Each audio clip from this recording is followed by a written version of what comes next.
Hello everyone, this is Paris. Welcome to Budgetholics. I'm coming to you today with some major Bitcoin news. And this of course is Moon enabling Bitcoin Lightning payments to Visa accepting merchants.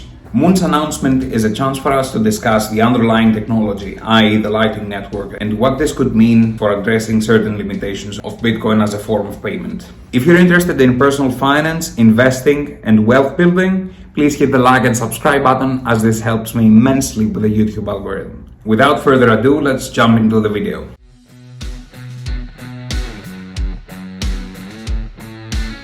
In the Understanding Bitcoin video, I've talked about what Bitcoin is and how it can be used.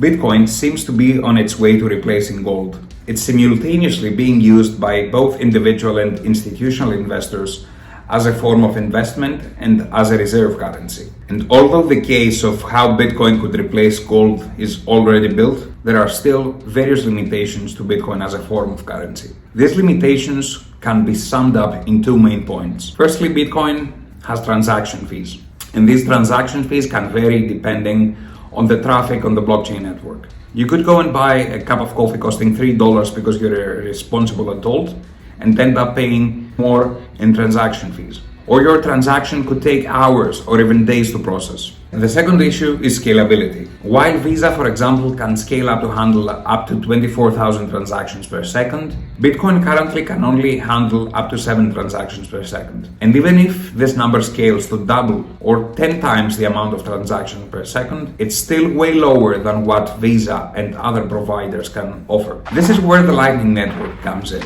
The Lightning Network is a peer-to-peer technology that allows off-blockchain transactions between two parties. This means that two people or a person and a company or two companies can transact with each other without needing to verify those transactions on the Bitcoin blockchain. The white paper for the Lightning Network technology was published in 2015, but it was only applicable in 2017. You see, the Lightning Network is not a substitute to blockchain. It's simply a second layer routing network. In 2017, the Bitcoin community enabled SegWit, which was a soft fork for Bitcoin and a technology allowing for these second layer implementations to be added to the blockchain. And the Lightning technology is not only applicable to Bitcoin, it's also applicable to Litecoin, any other cryptocurrency that has two features. Firstly, using multi-signature transactions, and secondly, time locks, i.e. the ability to set a transaction to not be executable until some time in the future. In terms of technological advancement, the Lightning Network is to Bitcoin what online chatworms were to email. It makes everything much easier,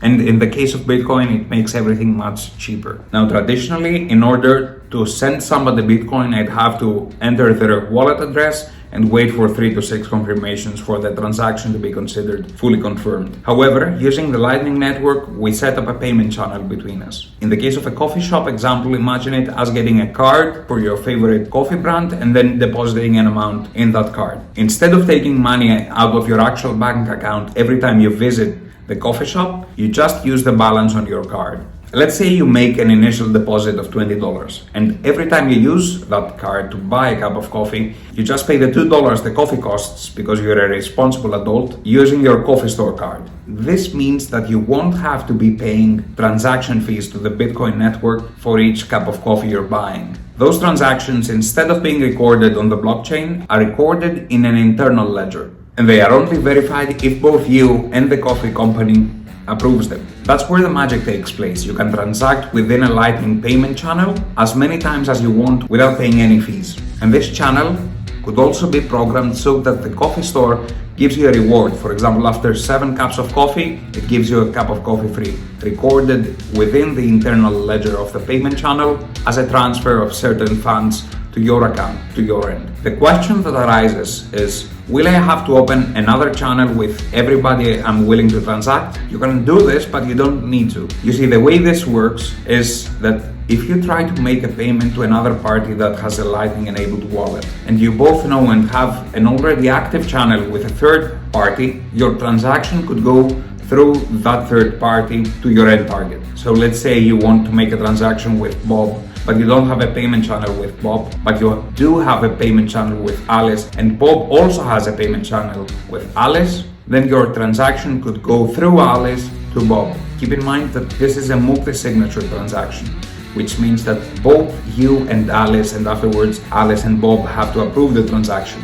And the signal starts from your account to Alice's, to Bob's. The signal returns back after all the signatures have been acquired, and then your money is spent. This rule is present to make sure that no party backs off with your funds. And the reason Alice would be willing to set up this transaction is that she will get a small fee for providing this intermediary service. But this fee is much lower than what you would pay on the blockchain. This transaction could take place between you and Bob, or you and Dave, and you might have 5 different nodes connecting you to Dave's account. At some point, it may become cheaper to execute this transaction directly on the blockchain, but this would take hundreds of nodes to reach your final target. Alternatively, you could also just set up another payment channel with you and Dave. The question here is, how can you take advantage of these transactions? After you've completed your transaction with a payment channel, you can both sign it and withdraw your respective funds. This means that you only pay mining fees when you first create payment channel between you and the other party, and when you close the payment channel between you and the other party, as only 2 transactions are recorded on the blockchain: the initial amount and the final amount. With enough people operating payment channels, this could completely change how we perceive Bitcoin transactions. But Lightning is a network, and at the end of the day, it is susceptible to the network effect, meaning that if there aren't enough users, it most likely won't be used. And here is where the Moon story comes in. You can use your Bitcoin balance and create a payment channel between you and Moon, which is a browser extension. And what Moon offers is an extension to a prepaid card.